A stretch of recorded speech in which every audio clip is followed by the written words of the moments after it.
우리 새해를 맞이하여 우리 신년 특별 새벽 기도로 나아갑니다. 우리가 이미 우리 공동체에 주신 말씀을 우리가 잘 받았습니다. 성령의 기름을 내게도 부으소서라는 말씀을 통해서 올 한 해 우리 늘사랑 공동체가 이 말씀 붙들고 나아가면서 하나님과 동행하고 또 하나님이 부어주시는 그 성령의 기름을 충만히 받고 또 그로 인해서 성령의 능력으로 그렇게 한 해 동안 모든 상황 속에서 승리하며 나아갈 것을 사모하며 그렇게 시작을 합니다.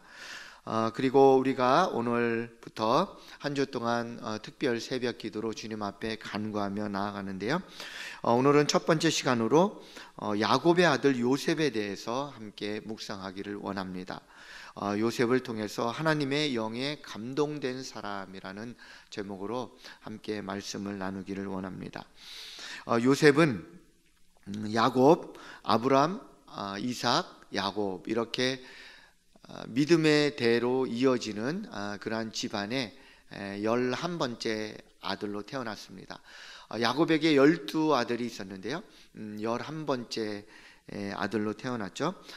그리고 야곱에게는 4명의 부인이 있었는데 라헬이라는 그러한 부인으로부터 그렇게 2아들을 낳게 됩니다. 그 요셉과 베냐민, 11번째와 12번째 아들을 낳게 되죠. 그런데 특별히 야곱은 라헬이라는 아내를 제일 좋아했습니다. 편애했습니다. 그러다 보니까 라헬이 낳은 2아들도 또 편애를 하게 된 것입니다. 그러니까 요셉과 베냐민을 그 12아들들 중에서 특별히 사랑하게 된 것입니다. 사랑을 넘어 편애가 너무 심하게 했던 거예요. 그러다 보니까 나머지 10명의 이복 형들이 시기하고 질투를 합니다. 그런데 시기 질투를 넘어서 분노하고 그리고 악한 생각까지 갖게 된 것입니다.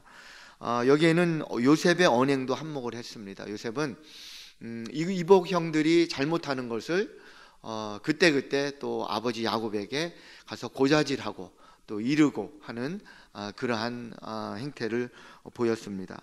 그러니까 그러잖아도 시기 질투가 있던 형들에게 마치 그 분노에 기름을 붓는 그런 형국이 된 것입니다. 그래서 어떻게 하면 저 요셉을 좀 어떻게 해볼까, 이런 악한 생각을 형들이 해왔던 것입니다. 그러던 차에 어느 날 형들의 죄성을 부르는 그러한 상황이 생기게 됩니다. 형들 10명이 멀리 세겜 땅에서 양들을 그렇게 치고 있는데 그 아버지의 심부름으로 요셉이 형들의 안부를 물으러 갑니다. 그래서 찾아갔는데 바로 그곳에서 형들의 그 악한 생각이 바로 이 동생 요셉을 구덩이에 빠추고 또 죽이려는 그런 생각을 하게 합니다. 처음에는 그를 아예 죽여버리겠다 이렇게 형들이 이야기를 나누는 중에 그래도 장자인 르우벤이 죽이기까지 하는 거는 좀 너무 심하다, 그냥 저 마른 웅덩이에 집어 던지자. 그래서 웅덩이에 던집니다. 결국 웅덩이에 던져도 죽기는 마찬가지죠. 그런데 형 르우벤이 자리를 비운 사이에 4번째 형제인 그 유다가 그렇게까지 할 필요 있냐, 차라리 저기 오는 그 상인들에게 그냥 팔아버리자. 그러면 목숨은 우리가 해치지 않는 거니까 그냥 보기 싫은 그 동생 요셉을 팔아버리면 되지 않겠냐. 그래서 상인들에게 팔아버립니다. 그때부터 요셉의 그 기구한 운명이, 기구한 삶이 시작이 됩니다. 요셉의 삶에 근데 그때부터 엄청난 변화가 생깁니다. 이제까지는 형들의 잘못하는 것을 쪼르르 아버지한테 달려가서 이르고 철없는 그런 아이, 철없는 청소년, 그런 모습이었는데 지금 이때 나이가 17살이죠. 지금으로 따지면 고1 정도 되겠죠. 이 애굽으로 팔려가는 그 순간부터 이 요셉의 그런 자세나 태도나 이런 부분이 굉장히 바뀌게 됩니다. 더 이상 철없는 청소년이 아닙니다. 더 이상 철없는 아이가 아닙니다. 바로 자신에게 맡겨진 그 모든 순간순간의 그런 상황 속에서 아주 최선을 다하고 성실로 진실로 그렇게 임하게 됩니다. 그러면서 하나님의 그러한 하나님과 세밀하게 동행하는 그런 모습을 보이는데요. 어찌 보면 이 순간이 성경에는 자세히 나와 있지는 않지만 우리가 합리적인 묵상을 할 수가 있습니다. 아마 요셉은 그런 엄청난 충격적인 사건 속에서 굉장히 힘들었을 것입니다. 아마 그 충격에서 처음에는 많이 울었을 것입니다. 그리고 어떻게 나한테 이런 일이 생길 수 있을까? 그러면서 굉장히 절망적이고 낙심하고 그런 상태였을 거예요. 그런데 그가 붙잡을 수 있는 상대도 없었고, 그리고 그가 어떤 도움을 요청할 상대도 없었던 것입니다.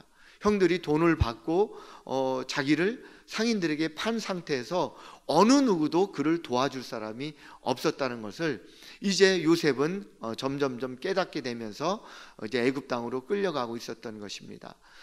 그때 바로 요셉의 그 생각에 아마 아버지가 그렇게 믿었던 하나님이 생각이 났을 것입니다. 그러면서 아버지가, 물론 아버지 야곱도 젊을 때는 이기주의적으로 자기중심적으로 살았던 사람입니다. 장자권도 속여서 훔쳐서 빼앗고, 그리고 모든 것을 다 자기중심으로 살았던 아주 이기주의적인 사람이었어요. 그런데 약속의 땅 가나안 땅으로 돌아온 이후부터는 그렇게 이기주의적으로 살았던 이 야곱이 하나님의 그런 믿음의 그러한 자손의 그러한 계열로 정말 하나님 앞에 더 순종하고 하나님의 말씀대로 살려고 애쓰고 또 하나님 앞에 제단을 쌓고 그렇게 살아가는 모습을 볼 수 있었습니다. 아마 요셉이 그러한 아버지의 그런 신앙이 생각이 났을 것입니다. 그러면서 아버지가 의지했던, 아버지가 경배했던 그 하나님을 생각하게 됐을 것입니다. 그러면서 그가 겸손하게 하나님 앞에 기도하며 간구하며 나아갔을 것으로 그렇게 예상이 됩니다. 그리고 바로 그때 하나님께서 그와 세밀하게 동행하시게 된 것입니다. 그런데요, 또 한편으로는 하나님의 입장입니다. 하나님의 입장에서는 이미 이 요셉의 아버지 야곱, 그리고 요셉의 할아버지 이삭, 요셉의 증조 할아버지 아브라함 때에 하나님께서 약속한 게 있어요. 어떤 것을 약속했냐면, 아브라함아, 내 후손이 이방 땅에서 400년 동안 객이되어서 살 것이다. 이걸 이미 예언을 하셨어요. 그게 바로 창세기 15장 13절 14절인데요 우리 이 구절 한번 읽어볼까요? 여호와께서, 시작. 여호와께서 아브라함에게 이르시되 너는 반드시 알라. 내 자손이 이방에서 객이 되어 그들을 섬기겠고 그들은 400년 동안 내 자손을 괴롭히리니 그들이 섬기는 나라를 내가 징벌할지며 그 후에 내 자손이 큰 재물을 이끌고 나오리라. 이미 그 증조 할아버지 아브라함 때에 하나님께서 이렇게 큰 그림을 그려 놓으신 거예요. 아브라함의 후손의 어느 때에서 이 요셉 때에 요셉을 애굽으로 보내고 이방 땅으로 보내고, 그리고 그 이후에 여러 과정을 거쳐서 이 아브라함 자손들을 이 애굽 땅으로 옮길 그럴 계획을 세우신 것입니다. 바로 이 모든 정황으로 판단하여 볼 때 요셉의 애굽행은 미리 하나님의 계획에 있었던 일이었습니다. 그리고 요셉이 애굽에 팔려가면서 하나님을 온전히 신뢰하고 믿기 시작하였다는 것을 우리가 묵상할 수 있는 것입니다. 요셉이 하나님을 절실히 필요로 할 때 하나님은 이제 요셉과 함께 하시기 시작합니다. 그러면서 함께 동행하심으로 말미암아 요셉 안에 성령으로 거하시게 된 것입니다. 요셉이 하나님 안에 거하고, 그리고 하나님께서 요셉 안에 성령으로 거하기 시작하신 것입니다. 그때부터 이제 요셉이 애굽 땅에서 하나님과 친밀하게 동행하면서 성령으로 하나님께서 감동을 주시고 성령으로 요셉 안에 거함으로 인해서 바로 성령에 충만한 사람으로 살아가게 된 것입니다. 애굽 땅에서 요셉이 그렇게 성령의 충만함으로 살아가는 모습을 보면서 주위 사람들이 다 그걸 느끼는 거예요. 심지어 바로 왕도 그렇게 요셉의 그 꿈의 해석을 보면서 그렇게 이야기를 합니다. 우리 같이 한번 읽어볼까요? 38절입니다. 바로가 시작. 바로가 그의 신하들에게 이르되 이와 같이 하나님의 영에 감동된 사람을 우리가 어찌 찾을 수 있으리요. 누가 봐도 하나님의 영이, 성령이 요셉과 함께 하는 것을 느낄 수가 있는 거예요. 그 정도로 성령께서 충만하게, 세밀하게, 친밀하게 요셉과 동행하는 모습을 볼 수가 있는 것입니다. 하나님의 영에 감동된 사람이라고 그렇게 바로왕이 표현을 했습니다. 이 말씀은 곧 하나님께서 성령으로 요셉과 함께 세밀하게, 친밀하게 동행하셨음을 말씀하고 있는 것입니다. 요셉이 애굽에 도착하면서부터 하나님께서 이렇게 성령으로 감동시켜 주시고, 그리고 또 성령의 능력으로 살아갈 수 있게 해 주신 것입니다. 그렇다면 성령의 기름 부음을 충만히 받은 사람에게는 어떠한 은혜가 나타날까요? 몇 가지를 살펴보기를 원합니다. 첫 번째는 하나님의 영에 감동된 사람은 어떤 고난 속에서도 명철한 분별력을 갖게 된다는 것입니다. 분별력을 갖게 된다는 것입니다. 하나님의 영이 충만하게 임한 요셉을 관찰해 볼 때 먼저 요셉은 어떤 고난 속에서도 명철한 지혜를 가진 것을 알 수가 있습니다. 성경에서 이 지혜라는 말은요, 거의 대부분 이 분별력이라는 말로 바꿔서 해석을 해도 무리가 없습니다. 그래서 성경에서의 지혜는 대부분 영적 분별력을 말씀하고 있다고 해도 과언이 아닙니다. 요셉에게 있어서 하나님의 영이 임하면서 바로 이 명철한 분별력이 가득하게 된 것입니다. 바로왕이 요셉이 성령의 충만히 임한 것을 깨닫고 그렇게 말을 이어갑니다. 39절에 우리 같이 한번 읽어볼까요? 요셉에게 시작.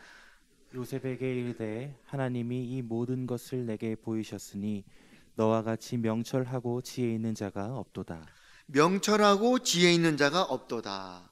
그러니까 하나님이 너와 함께 하니까, 네가 믿는 하나님이 너와 함께 하니까 네가 정말 명철과 지혜가 풍부하다, 이렇게 표현하고 있습니다.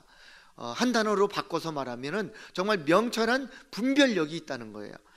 하나님은 요셉에게 성령의 충만함을 주셨어요. 이 성령의 충만함을 받으니까 이제 요셉이 열심히 공부해서 얻은 지식이 아니라 하나님이 주신 지식, 하나님이 주신 지혜, 바로 그 지혜가 충만하게 임하게 되었다는 것입니다. 요셉의 분별력을 살펴보면요, 요셉이 이제 애굽 땅에서 살아가잖아요. 살아가면서 정말 요셉이 공부해서 얻은, 자기가 노력해서 얻은 그런 지식이 아니라 하나님이 주신 지혜로 그렇게 살아갑니다. 즉 하나님이 주신 분별력으로 살아갑니다. 하루아침에 노예로 팔려온 억울하고 고통스러운 상황 속에서도 자기의 그런 그 고난의 원인을 그렇게 형들을 원망하지 않습니다. 자기 신세 한탄하지 않습니다. 바로 거기에 분명히 하나님의 뜻이 있다는 것을 자기가 깨닫는 거예요. 바로 그것이 분별력입니다. 우리는 어떻습니까? 내가 조금 어려운 일이 있으면은 희생양부터 찾아요. 누구 때문에 내가 이렇게 됐다, 내가 손해를 봤다, 내가 차별을 당했다, 이렇게 누구 때문에를 먼저 찾아요. 그런데요, 신앙 있는 사람, 영적인 분별력이 있는 사람은 그렇지 않아요. 바로 하나님과 나와의 관계에서 지금 나의 이 상황을 해석한다는 거예요. 요셉이 이 엄청난 사건 속에서 분명히 이것은 형들의 잘못이죠. 형들이 자기가 보는 눈앞에서 자기를 잡아서 웅덩이에 집어 넣었어요. 누가 뭐래도, 형들을 원망해도 그것은 누가 틀린 해석이라고 이야기하지 않아요. 그런데요, 하나님이 요셉에게 부어준 영적인 분별력은 뭐냐면 그것이 형들이 한 일이 아니라는 그런 지혜를 주신 거예요. 그런 분별력을 주셨어요. 나중에 창세기 50장에서 그 고백을 하는 장면이 나옵니다. 그 고백을 한번 들어볼까요? 50장 20절 같이 한번 읽어볼까요? 시작. 당신들은 나를 해하려 하였으나 하나님은 그것을 선으로 바꾸사 오늘과 같이 많은 백성의 생명을 구원하게 하시려 하셨나니. 바로 이것이 올바른 지혜, 올바른 분별력이에요. 하나님이 주시지 않으면 깨달을 수 없는 그런 분별력을 우리가 성령의 충만함을 받을 때 우리가 얻는다는 것입니다. 그뿐만 아닙니다. 그가 혈기왕성한 20대 청년이 되었어요. 17살에 이제 애굽으로 팔려갔어요. 그리고 나서 그 애굽 땅에서 그 보디발의 집에서 노예 생활을 하면서 한 10여 년이 흘러요. 그 동안에 이제 최선을 다해서 열심히 일하니까 그 노예지만 성실히 일하는 것에 대해서 인정을 받고 이제 모든 사람들의 어찌 보면 존경을 받는 거예요. 그런 상황에서 이제 보디발의 아내, 주인집 그 주인의 아내가 노골적인 유혹을 합니다. 자기가 어느 정도 인정도 받고 그리고 어떤 그런 혈기왕성한 그런 20대 중후반이 됐어요. 그런데 거역하기 힘든 그런 성적인 유혹을 아주 단호하게 거절할 수 있는 그런 지혜와 분별력이 있었던 거예요. 그냥 내가 어떤 감정적으로 뭐 이 정도면 이제는 나는 이 정도 뭐 해도 되겠지, 어떤 이런 표현이 아니라 바로 감정적으로 그 주인집 여인과 나와의 관계, 여기를 생각하지 않고 바로 항상 나 요셉과 하나님과의 관계에 더 중점을 두는 거예요. 그래서 그가 그 순간에 그렇게 그 상황을 모면합니다. 39장 9절에 보니까 우리 같이 한번 읽어볼까요? 시작. 이 집에는 나보다 큰 이가 없으며 주인이 아무것도 내게 금하지 아니하였어도 금한 것은 당신뿐이니 당신은 그의 아내임이라. 그런즉 내가 어찌 이 큰 악을 행하여 하나님께 죄를 지으리까. 바로 하나님과 나와의 관계를 한시도 잊지 않는 거예요. 어떤 상황에서도 하나님과 나와의 관계가 중요하다는 것을 늘 깨닫고 사는 거예요. 그러니까 이러한 어려운 상황에서도 정말 거절하기 힘든 유혹의 상황에서도 그가 올바른 영적인 분별력을 갖고 그렇게 거절할 수 있었던 것입니다. 뿐만 아니라 바로 왕이 꿈을 꾸었을 때 바로 하나님으로부터 그 꿈의 계시를 받고 그렇게 미래를 예측하는 그런 영적인 분별력으로 또 그 꿈을 해석해 주는 부분을 볼 수가 있습니다. 41장 25절에 보니까 요셉이 바로에게 이르되 바로의 꿈은 하나라. 하나님이 그가 하실 일을 바로에게 보이심이니라. 바로 모든 면에서 이 영적인 분별력으로 그렇게 생활하는 것을 볼 수가 있어요. 이것은요, 요셉이 배워서 되는 게 아니라는 거예요. 바로 하나님께서 부어주시는 그 지혜가 있기 때문에, 하나님께서 부어주시는 그 믿음과 영적인 분별력이 있기 때문에 바로 이러한 행동과 언행이 나오는 것입니다. 바로 이것이 기름 부음 받은 자에게 주시는 하나님의 큰 은혜라는 것입니다. 세상에서 공부해서 얻은 지식과 지혜는 한정적입니다. 너무 제한적입니다. 우리에게 정말 필요한 것은 바로 분별력입니다.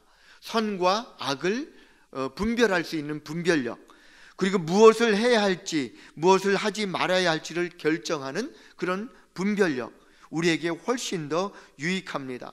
특별히 지식과 정보가 홍수처럼 쏟아지는 이 시대에 우리 자신을 위해서 그 분별력이 필요합니다. 우리 자녀들을 위해서도 그 분별력이 필요한 것입니다.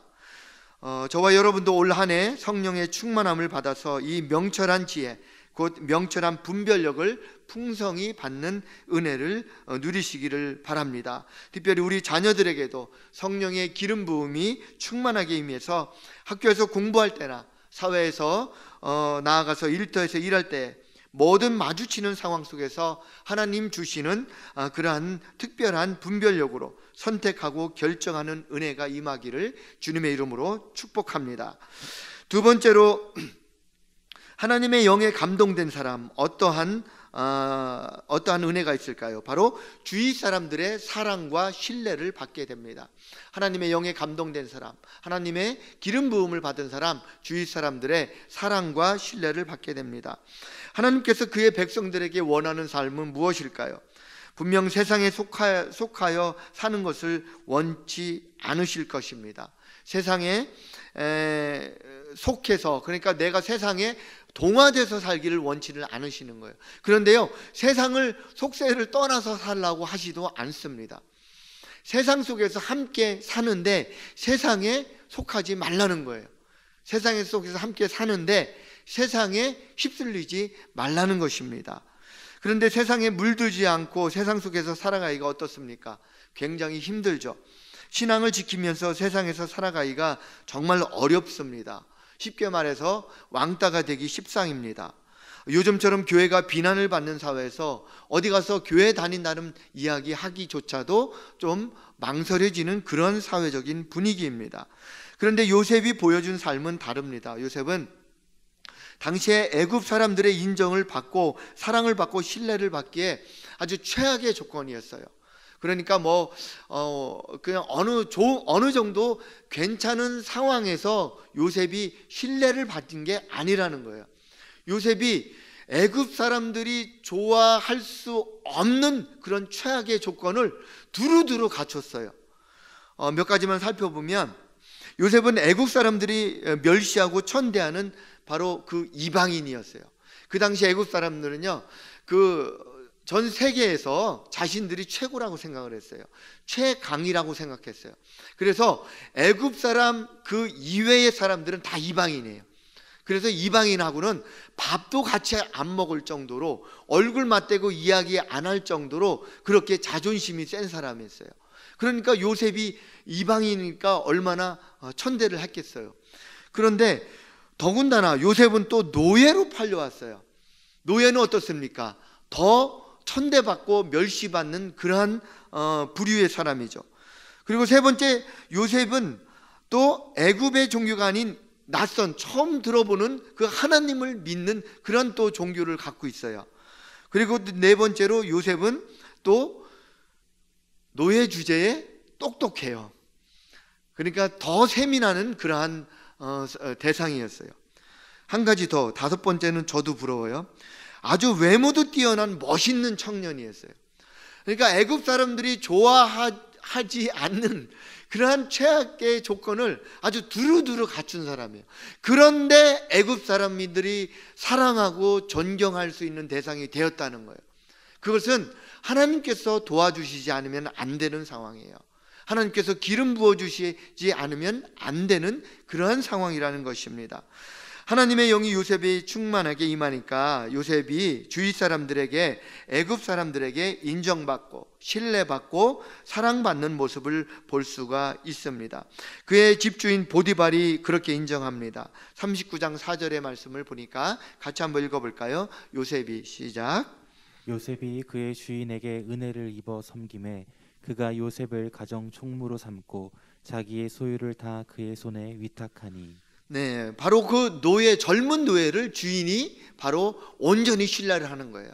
그런데 감옥에 갔을 때도 그 간수장도, 그 제수들과 간수장도 바로 그 요셉을 또 온전히 신뢰를 합니다.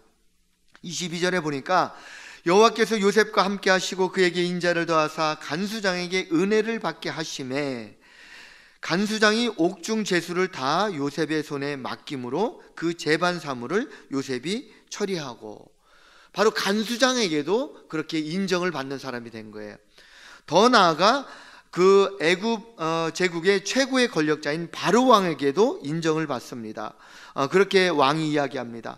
너는 내 집을 다스리라. 내 백성이 다 내 명령에 복종하리니 내가 너보다 높은 것은 내 왕자뿐이니라. 그러면서 바로가 또 요셉에게 이르되 내가 너를 애굽 온 땅의 총리가 되게 하노라 하고, 이렇게 바로 이 모든 주위 사람들에게 인정을 받고 사랑을 받는 그러한 존재가 된 것입니다.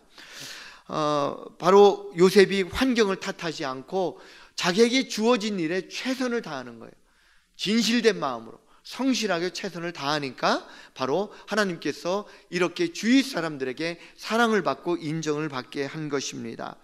현대를 살아가는 우리는 어떨까요? 우리는 주위 사람들에게 신뢰를 받는 사람들입니까? 아니면 주위 사람들에게 손가락질을 받는 사람입니까? 믿는 사람이 더해 이런 말을 듣게 하는 그러한 통로입니까? 아니면 역시 믿는 사람은 달라 이런 말을 듣게 하는 통로입니까? 정말 우리가 가만히 살다 보면 저도 그렇습니다. 더 많은 경우에 변명과 핑계가 더 많은 것 같습니다. 이것 때문에 안 되고 저것 때문에 안 되고 그렇게 많은 핑계와 변명을 대면서 내가 지금 살아가고 있는 환경을 자꾸만 불평을 하는 경우가 많이 있습니다. 그런데요, 진정한 그리스도인은 모든 상황이 다 하나님이 주신 상황이라고 받아들이는 것입니다. 그러면요, 변명을 찾기보다는, 불평을 찾기보다는 바로 성령을 구하면서 하나님의 방법을 찾아가는 것입니다. 늘 말씀드리죠. 바로 우리가 어떠한 일에 대해서 문제에 부딪히는 데서 문제 앞에서 불평을 찾는 사람과 방법을 찾는 사람이 나뉘게 된다는 거예요. 바로 우리 그리스도인들은 불평을 찾는 사람이 아니라, 핑계를 찾는 사람이 아니라 방법을 찾아가는 사람이 되어야 한다는 것입니다. 바로 저와 여러분이 변명을 찾는 사람이 아니라 성령을 찾으며 하나님의 방법을 찾아가는 사람이 되어야 할 줄 믿습니다. 기독교는 혼자 잘 사는 종교가 아닙니다. 반드시 이웃과 함께 친밀하게 지내면서 하나님을 사랑하듯 바로 이웃을 사랑하는 것이 우리 기독교의 하나님의 그러한 가르침입니다. 그래서 세상이 그리스도인을 싫어한다고 그렇게 변명만 하고 있어서는 안 됩니다. 그럼에도 불구하고 우리는 성령으로 그 고정관념을 깨트리고 이웃을 사랑해야 하는 것입니다. 바로 요셉이 이런 마음으로 애굽 생활을 한 것으로 보입니다. 어제 나눈 말씀 중에도 요한일서 3장 13절에 그런 말씀이 있습니다. 형제들아, 세상이 너희를 미워하여도 이상히 여기지 말라. 세상이 너희를 미워해도 이상히 여기지 말라는 거예요. 당연하다는 거예요. 세상은 우리와 영이 다르기 때문에 당연히 그리스도인들을 미워합니다. 그런데 그거에 갇히지 말라는 것입니다. 오히려 그거에 갇히지 말고 더 우리는 이웃을 향하여 더 사랑을 베풀고 더 마음을 열고 더 그들을 섬기며 최선을 다하며 나아갈 때 요셉이 보여준 그 자세가 나오고 또 하나님께서 요셉을 통해서 주위 사람들에게 인정을 받은 것처럼 우리도 주위 사람들에게, 이웃에게 인정과 사랑을 받으면서 우리가 복음을 전할 수 있는 통로가 될 수 있다는 것입니다. 바로 우리가 성령의 기름 부음을 받을 때 우리는 바로 우리의 주위 사람들에게 사랑과 신뢰를 받게 된다는 것입니다. 바라기는 저와 여러분이 성령의 기름 부음을 받아 그렇게 주위 사람들에게, 이웃에게 사랑과 신뢰를 받는 그러한 귀한 우리 그리스도인이 되시기를 주님의 이름으로 축원합니다. 마지막 세 번째 간단히 말씀드리겠습니다. 하나님의 영에 감동된 사람 어떤 은혜를 받을까요? 범사에 형통한 삶을 살아가게 되는 것입니다. 성령에 감동된 사람이 얻는 정말 귀한 은혜입니다. 그래서 39장 2절에 보니까 비천한 노예의 신분에도 불구하고 하나님께서 그의 삶을 세밀하게 동행하시면서 범사에 형통하게 하신다는 구절이 많이 나옵니다. 우리 39장 2절 같이 한번 읽어볼까요? 시작. 여호와께서 요셉과 함께 하심으로 그가 형통한 자가 되어 그의 주인 애굽 사람의 집에 있으니. 3절 시작. 그의 주인이 여호와께서 그와 함께 하심을 보며 또 여호와께서 그의 범사에 형통하게 하심을 보았더라. 여호와께서 요셉과 함께 하심으로 인해서 그 요셉, 노예 요셉, 비참한 요셉이 범사에 형통하게 된다는 것입니다. 우리가 형통, 만사형통 어떤 뜻입니까? 세상적인 해석은 어떻게 되죠? 내가 원하는 대로 되는 거죠. 내가 뜻하는 대로 되고 내가 계획대로 되는 거예요. 육신의 정욕, 안목의 정욕, 이생의 자랑이 착착착 내가 원하는 대로 되는 거예요. 이게 세상에서 말하는 형통함이에요. 그런데 세상에서 말하는 형통함과 하나님께서 우리에게 주시는 만사형통, 범사의 형통한 것은 완전히 달라요. 이 신앙 안에서의 형통은 뭐냐면 바로 내 뜻대로가 아니라 하나님의 뜻대로, 하나님의 원대로, 하나님의 계획대로 이루어지는 것이 범사에 형통한 것입니다. 저와 여러분은 하나님의 자녀입니다. 하나님의 자녀에게 필요한 것은 어떤 형통입니까? 세상이 말하는 형통입니까? 아니면 하나님이 말씀하시는 형통입니까? 어느 형통을 더 사모하겠습니까? 바로 당연히 하나님의 백성들은 하나님의 형통하심을 받아야 하는 것입니다. 그러기 위해서는 우리가 성령의 기름 부음을 받을 때 바로 하나님께서 우리와 동행하시고, 그러므로 말미에서 우리가 하는 모든 일이 다 형통한 것입니다. 시편 1편은 바로 복 있는 사람을 이야기하면서 그렇게 말씀하십니다. 복 있는 사람은 악인들의 꾀를 따르지 아니하며, 그리고 죄인들의 길에 서지 아니하며, 오만한 자들의 자리에 앉지 아니하고, 오직 여호와의 율법을 즐거워하여 그의 율법을 주야로 묵상하는도다. 그는 시냇가에 심은 나무가 철을 따라 열매를 맺으며 그 잎사귀가 마르지 아니함 같으니 그가 하는 모든 일이 다 형통하리로다. 바로 하나님과 말씀으로 동행하는 사람, 하나님과 성령으로 동행하는 사람에게는 모든 것이 다 형통하게 이루어 주신다는 것입니다. 그것이 바로 하나님과 동행할 때 주시는 형통함입니다. 그것이 바로 성령이 우리 안에 들어올 때 함께 동행함으로 말미암아 우리가 얻을 수 있는 형통함의 은혜라는 것입니다. 이제 말씀을 맺습니다. 요셉은 비참한 상황 속에서도 절망하지 않고 하나님의 은혜를 구하며 고난을 돌파해 나갔습니다. 요셉이 그렇게 구할 수 있었던 힘의 원천은 바로 성령 충만함이었습니다. 올 한 해 우리 공동체에 속한 모든 지체들에게 이러한 성령의 기름 부으심이 충만히 임하시길 축복합니다. 성령의 기름 부으심을 받아서 명철한 분별력을 가지시고 주위 사람들의 사랑과 신뢰를 받고 또 범사에 형통한 삶을 살아가시는 우리 늘사랑의 지체들 되시기를 주님의 이름으로 축원합니다. 한 주간 진행되는 특별 새벽 기도회에 우리 늘사랑 지체들 모두가 다 특별한 은혜로 그렇게 받아서 올 한 해 동안 정말 많은 도전과 문제들이 있을 텐데 삶 속에 있는 많은 그런 어려운 문제들을 감당하고 당당하게 그렇게 돌파해 나갈 수 있는 성령의 능력을 충만히 받으시기를 주님의 이름으로 축원합니다.